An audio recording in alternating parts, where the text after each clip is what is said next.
Bem, hoje com o engenheiro agrônomo e fundador da Agromóvel, Alberto Pessina, para a gente falar sobre a importância de boas tomadas de decisões no agro. Bom dia, Pessina.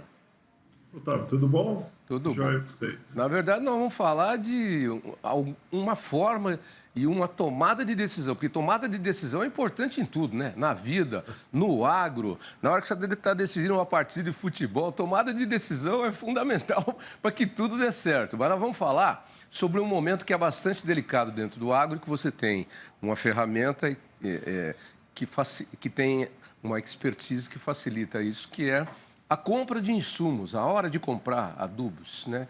Dinheiro está sobrando, não está sobrando. O adubo está caro, tem guerra lá fora, está faltando matéria-prima. Compro, não compro. Pego emprestado do banco ou pego emprestado de quem vai me comprar a colheita ou parte da colheita. Enfim, não é fácil administrar esse dinheiro. Não é fácil. Isso aí tem que ter bastante atenção. Na verdade, assim, a gente vê esse processo de tomada de decisão, ele parte eu gosto principalmente de produtores que tenham uma boa gestão financeira. O que acontece é que, na maioria dos produtores, alguns têm uma gestão financeira, mas o foco é voltado para a produção. Então, a gente olha para o lado da produção, indicadores, estou produzindo bem, isso vai me dar uma resposta produtiva, e, enfim, eu não olho para o lado comercial.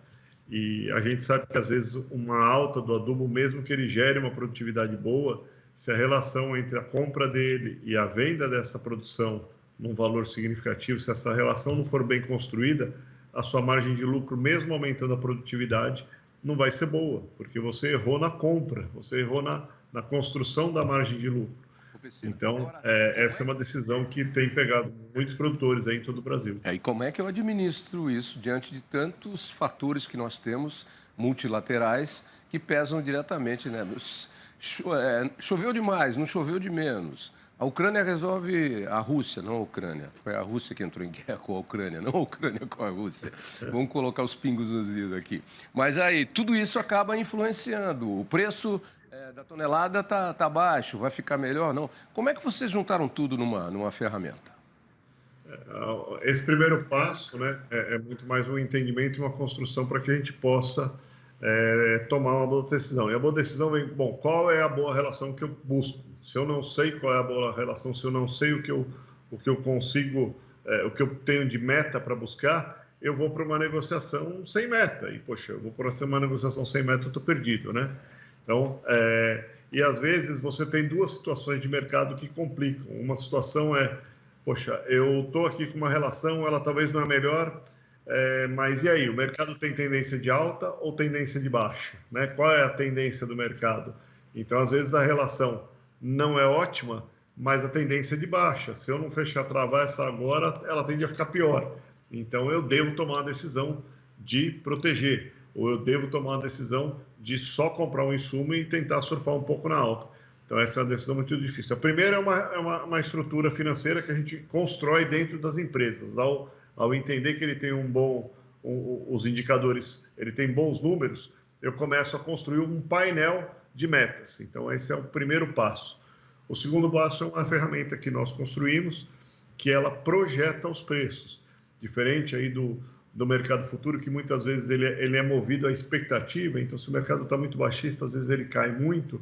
A nossa ferramenta, ela analisa os fundamentos do setor e nos diz, olha, nos próximos dias ou nos próximos meses, ele tem uma tendência de subir ou de ficar estável ou de cair com uma faixa de oscilação desse mercado. Então, historicamente, isso teve uma volatilidade de tanto, ele oscilou tanto, então ele me dá uma banda de oscilação por onde esse mercado deve caminhar. Se eu tenho a banda e eu tenho onde o mercado futuro está próximo a uma banda superior ou uma banda inferior dessa estratégia, eu sei se eu devo estar me posicionando como comprado ou como vendido nessa posição. Vamos dizer, o preço máximo esperado para os próximos 60 dias para o boi é R$250. Poxa, se o mercado futuro está me pagando R$250, por que eu não vou proteger minha proteção de uma queda? O potencial máximo para tantos dias é esse. Poxa, talvez eu deva proteger porque alguma coisa pode acontecer e esse potencial não ocorrer, né? Então, vamos comparar a um voo, onde você tem que fazer São Paulo-Porto Alegre. Você tem um planejamento, certo? Vai decolar de São Paulo, vai descer no Salgado Filho, em Porto Alegre. Aí você tem um planejamento baseado em informações que você abasteceu, condições de tempo aqui e tal, não sei o quê. De repente, você tem uma situação muito adversa, você tem que tomar algumas medidas preventivas e mudar, inclusive, alguns posicionamentos. Como é que vocês fazem? Vocês vão reabastecendo com informações esse sistema para que ele vá se atualizando automaticamente? Exatamente. Então, esse sistema ele é abastecido constantemente, todo dia a gente coleta informações do mercado e modifica não, o sistema se autocalcula se houve alguma alteração significativa daquela projeção que ele fez. E aquele, vamos chamar um farol, né, uma lanterna que mostra para a gente no escuro ali uma faixa por onde a gente deve andar, ela vai nos mostrando por onde esse mercado deve caminhar. E aí isso me direciona com forma mais segura a minha tomada de decisão. Então, estou comprando um insumo, a minha relação não está ótima, mas a lanterna está apontando para baixo, né? Olha, esse mercado deve caminhar aqui e eu devo tomar cuidado, talvez eu deva tomar uma ação de proteção dessa relação, porque ela ainda é boa, né? E eu preciso comprar esse insumo porque eu vou vender a produção só lá na frente. Então, eu preciso tomar esse cuidado. Poxa, a lanterna está apontando, olha, tem uma tendência de alta, mais formatada por causa dessa condição X e Y, e ela então me aponta para um novo caminho. E isso ela vai corrigindo ao longo do tempo, né? Então, perspectivas, conjecturas que você coloca e vai abastecendo o sistema, a IA, vamos chamar assim, uma espécie de inteligência artificial, que ela vai remodelando e reformatando os caminhos. Eu vou te fazer uma pergunta agora que você vai falar, Tavinho, essa é a pergunta de $1 milhão.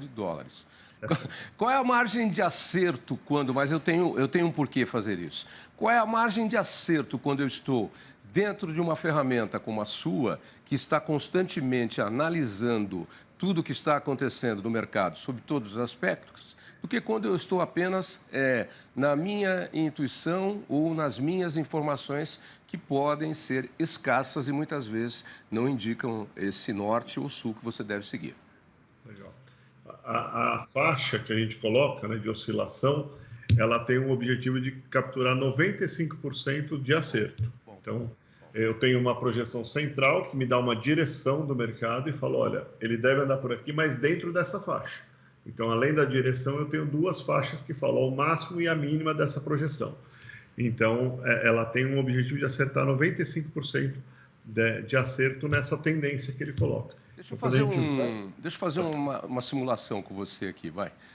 Estou com muito avião na cabeça. Eu já programei um voo São Paulo-Porto Alegre. Agora vou fazer um treinamento no simulador. Vou fazer uma simulação. Nesse momento, com tudo que a gente tem aí, guerra Ucrânia-Rússia, Rússia-Ucrânia, possibilidade de guerra Irã-Israel, já tem conflito Israel-Hamas, tem uma tensão na Venezuela. Nós temos aí um número divulgado hoje, onde o Brasil bateu o recorde aí nas exportações do agronegócio, com 6 produtos, né? E responderam por 49% das exportações brasileiras na balança comercial, um número significativo. E aí nós temos preços de petróleo, situações que podem dar mais guerra ou menos guerra, enfim. Qual você acha que é a tendência do mercado nesse momento? Olha, só para dar uma ideia, por exemplo, o boi, estamos projetando aí uma máxima ali para o final do ano ao redor de R$270 nesse momento, né? A projeção nossa está indicando ali preços de 245, está ao centro da nossa projeção, né? 245, 250. E a banda inferior está em 230. Então, assim, olha, a mínima que pode ter 230, a máxima 270, e uma projeção boa, uma projeção mais ou menos assertiva, está nos 250. Poxa, o mercado futuro está me pagando 260. Será que eu travo? Está na banda de cima, está próximo à máxima. Então, você deve fazer uma proteção e deixar, se subir um pouquinho a mais, eu posso surfar, né? Tem formas de você proteger, fazer um seguro de baixa, uma vez que ele está mais próximo a uma banda superior, eu faço um seguro de baixa, se cair, eu estou protegido, poxa, pode estar no 230, então eu devo me proteger. Mas se subir, eu ganho, e eu vou pagar ali, veja, de 260, vamos supor, até 230 reais, eu vou gastar R$4 para fazer essa proteção. Será que vale a pena fazer? Né? O meu risco é de uma queda de 30 e eu gasto 4 para fazer essa proteção. É um negócio como qualquer outro, mas é um jogo também, como qualquer negócio é, não é isso? Você tem a expectativa ruim, a expectativa média e a expectativa boa ou muito boa, né? E aí você vamos dizer que se esse futuro tivesse no 230, em vez de estar no 260. 60 aqui, é uma outra tomada de decisão. Será que eu faço? A minha projeção está falando 250, ele está na minha banda inferior. O João... devo fazer, talvez eu não devesse ficar em aberto nessa posição. O João já me deu o deadline aqui, o game over, mas eu preciso te perguntar uma coisinha a mais. E aí, quando eu tenho essas projeções e eu aplico isso com cautela, ou, por exemplo, como você mesmo exemplificou, se eu tenho a projeção de máxima de 230 para arroba, e não 260 como você está calculando, vai ser um outro tipo de tomada de decisão, né? Um jogo e uma decisão de negócios. E como é que faz para... vai monitorando isso, Otávio. Então, assim, todo dia ele vai me falando, olha, eu estou aqui com tantas praças em alta, eu monitoro 20 praças com a metodologia, então não monitoro uma. Então, eu estou ali olhando quantas praças estão em alta na metodologia, quantas praças estão em baixa. Então, se eu estou com uma tendência de uma alta e as praças estão em alta, faz sentido eu aguardar mais um pouco para eu ver até onde vai, né? Poxa, começou a mudar a tendência das praças, começaram a virar para baixo. Então, cara, presta atenção, pense em fazer uma proteção, pense em tomar. Então, você tem um monitoramento constante, diário, dessas estruturas. Uma vez que a gente, no dia a dia, a gente fala com o vizinho e não com o Brasil. Então, eu estou monitorando o Brasil, o sistema Brasil de funcionamento dessa commodity. E o resultado final aparece por amostragem, né? E uma tabulação que é feita com qualquer trabalho de pesquisa, né? Mas se você só tem uma fonte, você tem uma verdade. Se você tem duas, você já tem duas. Se você tem 20 fontes, opa, peraí, eu posso surfar para cá ou para lá, não é isso? Às vezes a sua praça pode estar embaixo, exatamente. o Brasil está em alta. E aí? O Brasil deve talvez se corrigir, ou a minha praça deve acompanhar o Brasil. Então, eu posso ter um pouco mais de calma e expectativa nessa decisão. Muito bem. E como é que faz para utilizar a ferramenta que vocês têm? Qual é a internet? Você pode ir no nosso site, www.agromove, nós temos um chat lá. No site já tem uma explicação da ferramenta. Você manda uma mensagem para a gente ali, tem os nossos contatos, você entra em contato e a gente te orienta ali a como é que você faz para acessar a plataforma. Alberto Pessina, muito obrigado pelas informações e bom final de semana para você. E até breve. Muito obrigado por vocês, pela oportunidade aqui com vocês. Abração. Tá